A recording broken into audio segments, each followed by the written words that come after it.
Welcome to the next episode of Pints Podcast. How are you doing, James? I'm good. A little bit of a sore throat. Overdid it a little bit over the weekend.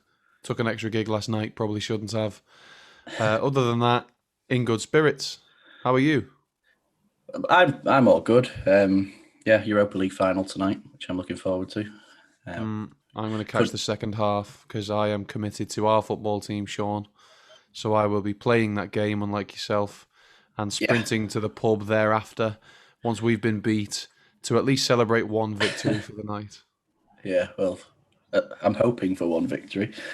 I was going to mention your backdrop's obviously different for the introduction. We recorded the podcast last night. So would you like to share your you were in a car, weren't you, for the podcaster? Yeah, not just a car. It was my car. I didn't just pick a stranger and jump in the car. We obviously had this podcast planned to be recorded at 7:00 on Tuesday, the 25th of May. We had it planned for some time, and the last thing I wanted to do, particularly with the guest that we had on, I was really looking forward to the interview. Last thing I wanted to do was have to postpone it, but I did get given a late gig at Macauley's Matthew Street in Liverpool. So best way to do it was plug in the little external microphone into my phone and sit in my car on Dale Street in Liverpool with a million people walking past me. One person, which I believe to be Joe Hart, possibly not, stopping in his Range Rover to ask me if I was leaving. I was not. And yeah, recorded it from there. It wasn't the most comfortable experience, but we moved. Did you ask Joe Hart to come on the pod? I didn't have time, Sean. He was in a bit of a rush, I think. He wanted my space. As soon as, before I could even process that it was him, he drove off. Well, I'm assuming he was getting there early for your gig. Maybe. It was that busy, Sean. I didn't see him. He was probably there somewhere.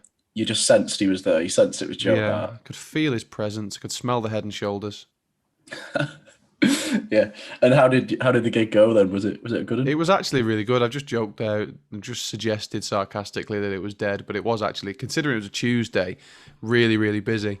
I've only recently started gigging on Matthew Street, and I've never known midweek gigs to be quite like it. They are unbelievable. I've just got myself weekly slots now in Macauley's, Rubber Soul, and the new bar Revolver, so that's fantastic. They're midweek gigs as well, which are hard to come by, so that's really good, as well as obviously the things that I'll have on the weekend, which are obviously increasing in quantity as we move towards the summer. Fully testing your commitment for the 1 hour pod slot every week. Correct. Fully testing my vocal cords at the moment as well. Yeah, you'll be on the lemon. What was it? Honey and lemon. I'm about to get one as soon as we finish recording this. Yeah. And yeah, so as we said, it was recorded yesterday with a musician. I think we had a musician last week, but the few before that had been we had radio DJs, we had a footballer. So we're kind of sticking to the music theme for now. And it's Lauran Hibberd, a musician from the Isle of Wight, got millions of streams, got some really good festival slots this year. So she's an up-and-coming talent, and looking forward to seeing what she has to say. Absolutely. And as I mentioned earlier, I really didn't want to have to postpone this one. I genuinely was looking forward to it, and it did not disappoint. So here you go. And we're joined this week by a singer from the Isle of Wight. It's Lauran Hibberd. How are you doing? Hey, I'm good, thank you. How are you? I'm really good. Yeah, we were just discussing that James is in his car this week. In his car since he was 16. Hates it now. Useless for the audio listeners. But yeah, slight change of scenery for those that are watching on video. I am in the car today as a result of a last-minute change of circumstance. Lauran, how have you been? What's new? I've been good. I've been doing loads of writing, recording, started rehearsing again, which has been fun because gigs seem to be kind of around the corner, maybe. So that's cool. I've just got a dog, so I'm literally just loving the hell out of him currently. Okay, now we know this is going to be a long one. Tell us all about the dog.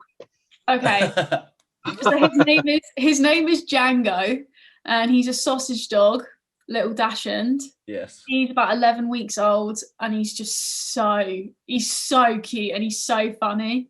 I like full on didn't know I could love something this much. It's the first dog you've ever had. Yeah, so cute. Yeah. First dog. I'm allergic to dogs, but I think I'd get away with one like that. They seem. Yeah, they're small enough that your nose is good enough distance away, so you'd be all right. Yeah, but dose up on antihistamines usually. Yeah. If I'm yeah. How have you found the whole lockdown then? And why have you only just got the dog as well? I know, I'm a late bloomer. I thought about getting the dog earlier, but I think optimistic me thought this is going to be over soon. Yeah. I'm not going to have time for a dog. And then I just kind of probably got him at the worst possible time. But no regrets. Yeah, absolutely. And also, Sean, how dare you? A dog is for life, not just for lockdown. Exactly. So, clearly, Lauran took the 18 months to make sure she was making the correct decision before she fully committed. Exactly. Yeah. And how have you found in terms of creativity? Because I think artists have been different. Some have said they've struggled and some have just found themselves being really creative. But you've released quite a lot of songs, so I'm assuming it's the latter for you. Yeah, I think I definitely went in dips. Some days I felt really creative and I saw it as a whole positive, and other days I kind of just woke up and I was like, oh, this is like the worst thing that could have ever happened. And I think it just was a bit of like a roller coaster for me. But I've definitely made the most of a situation and started, almost like relearning how to write and be a musician like in this like circumstance. So I think I've adjusted now, probably just as we're about to like start going back to normal. So I'm looking forward for that weird thing as well. Yeah. And your most recent release was How Am I Still Alive, wasn't it? Which it's got about, I think I was looking earlier, it's about 770,000 streams on Spotify. So I'm guessing that's gone down well. Can you tell us a bit about the track? Yeah, I'm super happy with how it's gone actually. It was a bit of like a pleasant surprise.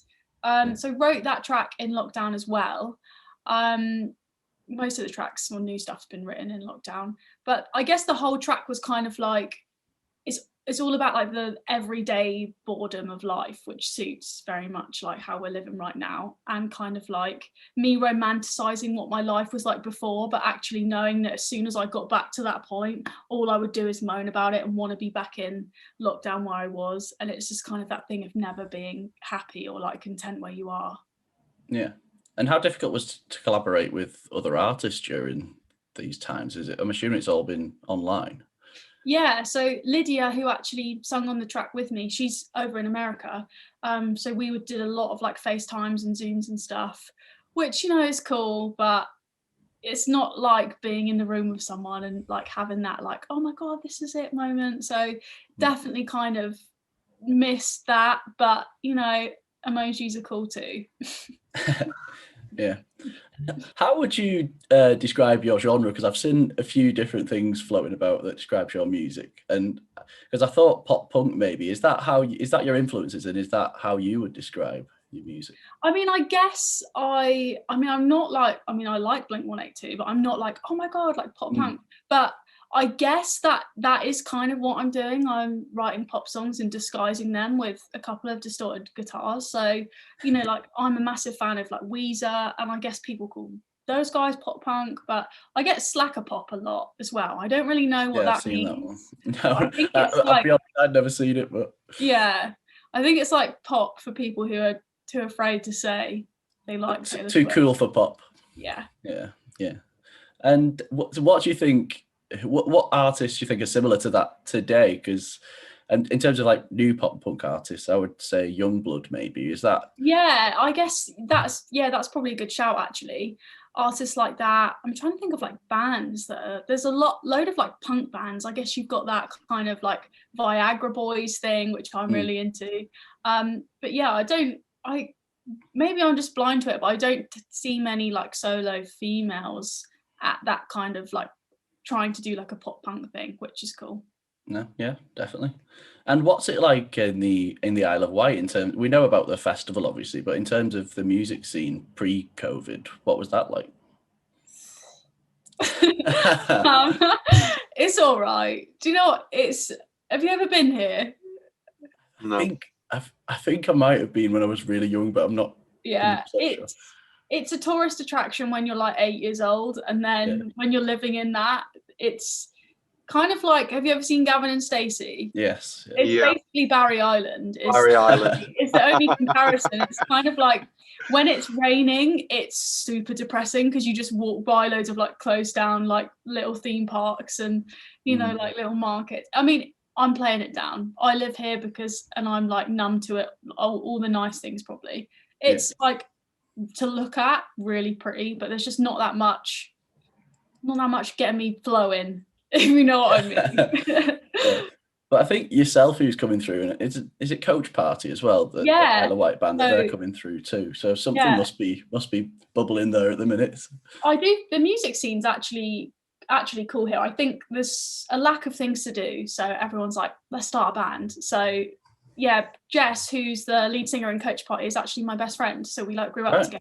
So we like to think of ourselves as like Isle of Wight celebrities. I'm sure you are. Absolutely no doubt. And also, drop her a message. Let's get Jess on as well. Yeah. Just leave a couple of weeks. Networking. Yeah. Yeah. And you touched on how you thought you were one of the few female artists in pop punk at the minute in terms of solo artists. Yeah. And there's been a lot made of festival lineups this year, not just this year. It's been a lot made previous years in terms of, you'll see like the festival lineups where they take the male names off and it's very limited. I was going to say, what's your thoughts on that, especially looking at this year's lineups and what needs to change? Yeah, it's weird. I think I just don't really get it. Because I know that there's so many amazing female-based artists there. It's not like there's a lack of us. But also, I think it's just taking its time to slowly change and become normal. And I think the fact that we're all sort of recognizing it and someone's going to the effort of photoshopping off all the male names is kind of a good thing, because we're getting somewhere where people are going, hey, that's not right. Like 5 years ago, 10 years ago, no one was saying that. So I see it as progress, that we're kind of at the point where we're starting to talk about it. Yeah. And have you ever definitely feels like the start of what will hopefully in the future be a very positive change for female artists in the industry. Definitely. Yeah, for sure. Yeah. I was going to mention, did you find it difficult when you were starting out? Did you notice a difference, or has that not been notable for you? I mean, it's difficult because I have only ever been a female artist. I don't know. There's nothing to compare it to. Like, if I'd have had a year in a dude's body, I might have been able to like draw a good comparison. But I think, I've like struggled with the rest of them. But I think every musician, like, that's just how it is when you're starting out. You're just trying to catch a break, trying to get someone to like book you. So I think from that perspective, I don't know. I imagine it's the same for everyone.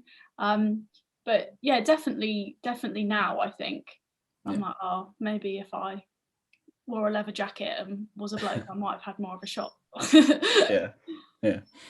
And another thing that looks like a struggle for yourself is something I saw on Twitter where people get your name spelling wrong. I think it was yourself and Billy Martin. I'm not sure what festival it was. Yeah, I think it was Victorious in Portsmouth. Yeah. So how often does that happen? Does that stuff like that bother you in terms of when they're announcing festivals? I always think, like, I always make a joke out of it. I think it's kind of funny. I'm like, oh, who's that Lauran Hibberd girl with the E instead of an A? She sounds cool. I'm like, what's she up to? I used to collect all of like stickers and like passes that I had with like my name spelt wrong on them. I thought it was quite funny. Yeah. I think before we started, I said to you, is it definitely Lauren or is it Lauren? Yeah. I don't know. Didn't want to get it wrong. But yeah. My dad spelled it wrong on the birth certificate, so I just blame him. Yeah. And another thing I spotted, you've got merch out. It's called Goober merch, isn't it? Yeah. It's looked like there's quite a lot of cabbages knocking about. So what's the deal there? Just love a good cabbage. It's one of those things so the EP that's due to come out in July is called Goober, and I was trying to think of like some stupid, outrageous artwork that you'd sort of like stop in a record shop and be like, what the hell is this cover? So I kind of had the idea of like my head sprouting out of like a cabbage patch. So I made like a table that fit like my head perfectly. Got some cabbages, got some soil, and yeah, watched my dream come to life.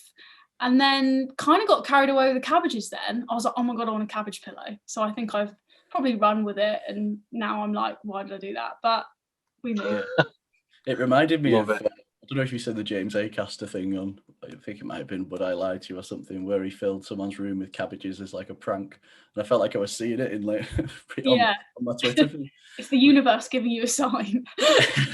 Yeah, but like I think it resonates with people how you don't seem to take yourself too seriously, you know, in that with stuff like that. Yeah, I think that's kind of like my bag. I just quickly get over things in my head. So I already probably hate that picture and all the merch. But in the moment when I ordered it, I thought it was genius. And I just think that's very human nature to think something's a good idea and then wake up the next day and be like, oh, should never have done that. But I just happened to sell mine for £8 a cushion. So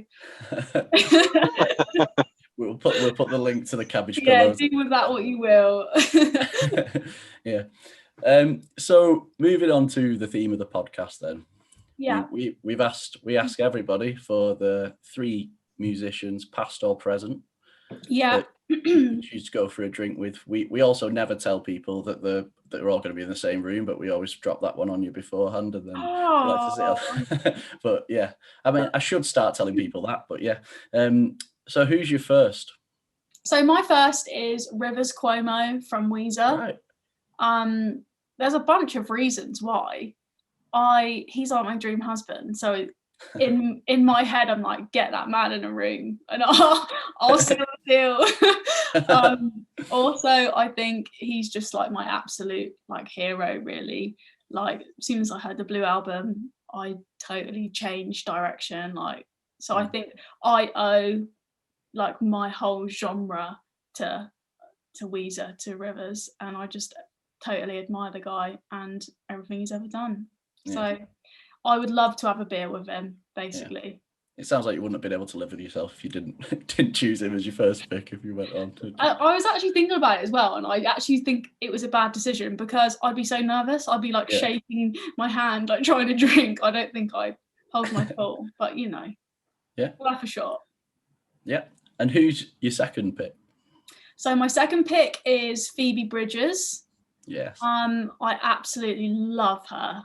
And I think we'd be mates. I've got a feeling that we'd be good friends. I'd love to write a song with her. I'd love to just give her a hug and be like, "You're all right," because she gets to write some super dark songs. So I think I just absolutely love to meet her. I think she's an incredible songwriter. I'd love to sit in the same room with her and just stare at her face and be like, "Wow." I do think that was one of the best albums of last year. Oh my God, I think it kind of saved everyone in like a weird way. It came out at such a good time, and I definitely. I don't know. I feel like you have to be in the right space to listen to it. I don't know, like, but when you are, it's just perfect. Yeah, it's super dark. You definitely have to be in that zone. Late night drives, I think, is a good time to spin Punisher. Late night drive to Tesco. Yeah, 100%. Yeah, and do you think those two would get on then? Rivers, Cuomo, and I think they would. I think they would get on. I see that. I see the three of us hanging out, necking a pint.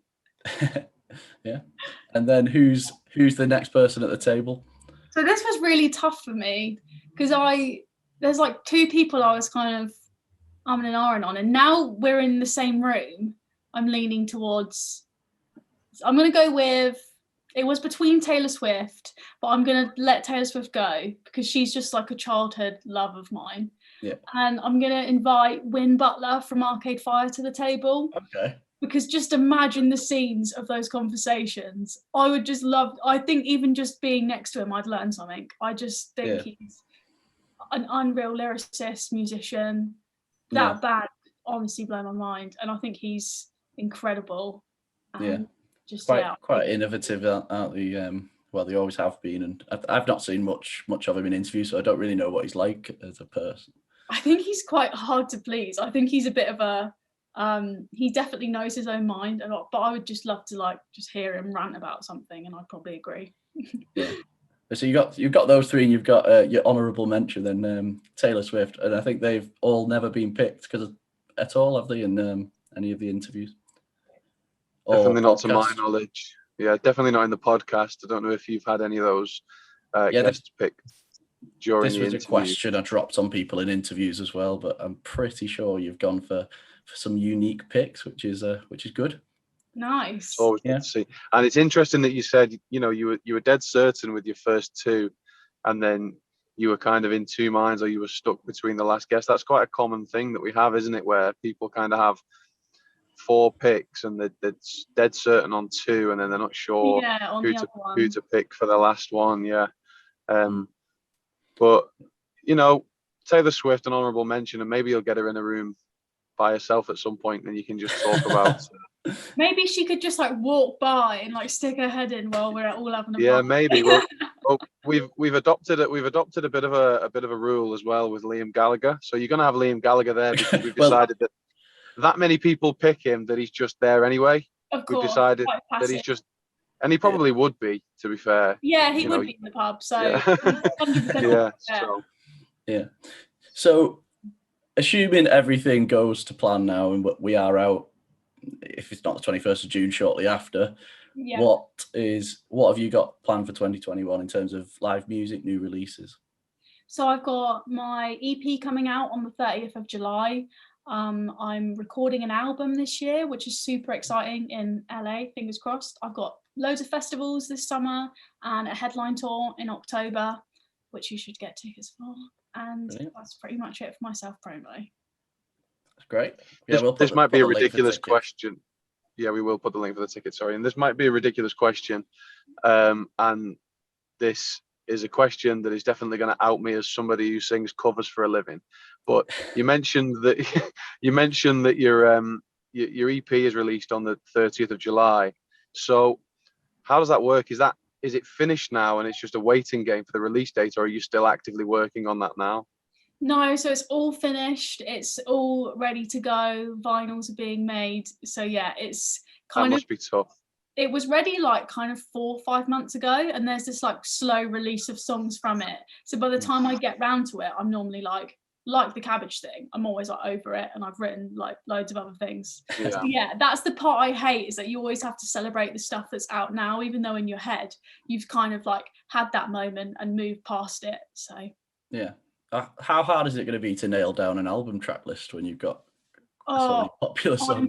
I'm going to be a nightmare. 100%. I changed my mind. Tomorrow I'll cringe that I even wore this jumper. So I'm going to be an absolute nightmare. 100%. Yeah, because it's nowadays, because with streaming and everything, people do they can churn out singles and they get really popular, and then people get attached to them, and then it's probably hard to leave any of them out, isn't it? Exactly, definitely. But I think we'll get there. I think it'll be all right. Yeah. And that's going to be out this year, or just recorded at the end of the year? It's recorded this year, and it'll probably be out, I don't even know, next year, I imagine. Good stuff. And is there anywhere on the tour you're looking forward to play that you've not been before, or anywhere you're going back to? I always love playing in Manchester. Of course. Yes. Sorry, I just do. You did that. She said that on purpose, 100%. Which venue you playing? The Deaf Institute. Oh, that's good. Yeah. But great. I always have so much fun. I'm so sorry, but I do always have so much fun in Manchester. Oh no, I live in Manchester, so it's. Oh, cool. I was praising your choice, not going against it. But yeah, I think with Deaf Institute was one of the two that got saved as well, wasn't it? Thank God. I love the venue. Yeah, no, that'd be good. So yeah, thanks very much for your time. But before you leave, I'm curious, because I think that this is basically anybody, I'm going to say Chester and below, assumes that our accent is Scouse. So I'm assuming you thought that we were from Liverpool and we were offended by picking Manchester. Would I be right to think that? I remember you saying you were in Liverpool. I'm in Liverpool right now. I do that. Yeah. So I was like, and then I said Manchester, yeah. and then I said Manchester. I was like, Oh my God, definitely Liverpool. So yeah. No. Before we started, I said to James, "You're sounding particularly Scouse today." Does he like morph accents? Don't know what it is. Maybe when I'm on Matthew Street, I just tend to sort of accidentally, subconsciously form a more Scouse accent. I don't know. Although I can guarantee that any actual Scouser would say that I sound absolutely nothing like them. No, well. Yeah.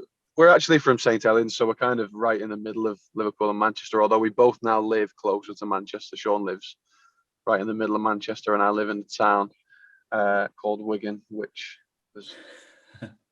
To be fair, I was going to say there's not much to talk about, but they've actually got a fantastic music scene at the moment. So nice. Okay, sick. Lots to talk about. But yeah, best of luck with the EP release, and then of course the album, and hopefully we'll be able to see you live at some point in the near future. For sure. See you in Manchester. Yes, definitely. Liverpool.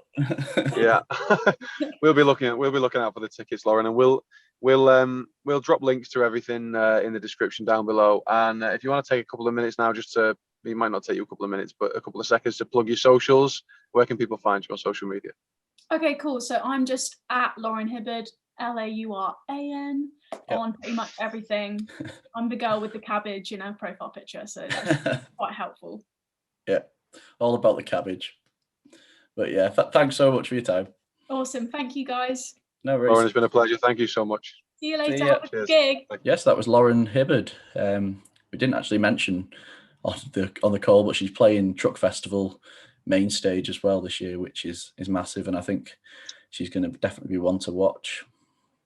Too modest, I think. Too modest. Yeah. Didn't want to mention it. Yeah, and 3 unique choices again, which is good. No Liam Gallagher, which is always a success. Yeah.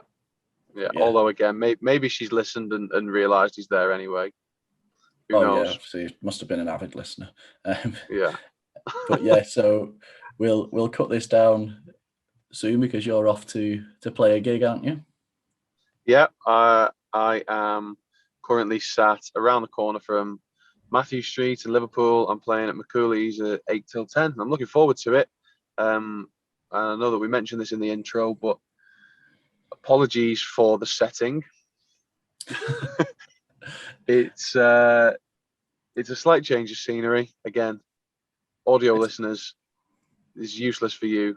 I am sat in a car. We've mentioned this a couple of times. I hope that the microphone has kept me as clear as I would usually be. And Sean, have you anything else to mention? Just again, the Why Not competition. If anyone's not turned off at this point, there is the Why Not competition still going on Twitter. It's just see the pinned tweet at Northern Chorus _ and you can win 2 tickets to Why Not Festival. But yeah, in the meantime, as just said, Twitter's at Northern Chorus _, Instagram at Northern Chorus, and Facebook at Northern Chorus UK. Lovely stuff. We will be back with you next Thursday. Goodbye.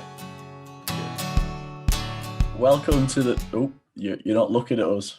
I am now. I'm here now. Oh, fuck. Are we good? We are.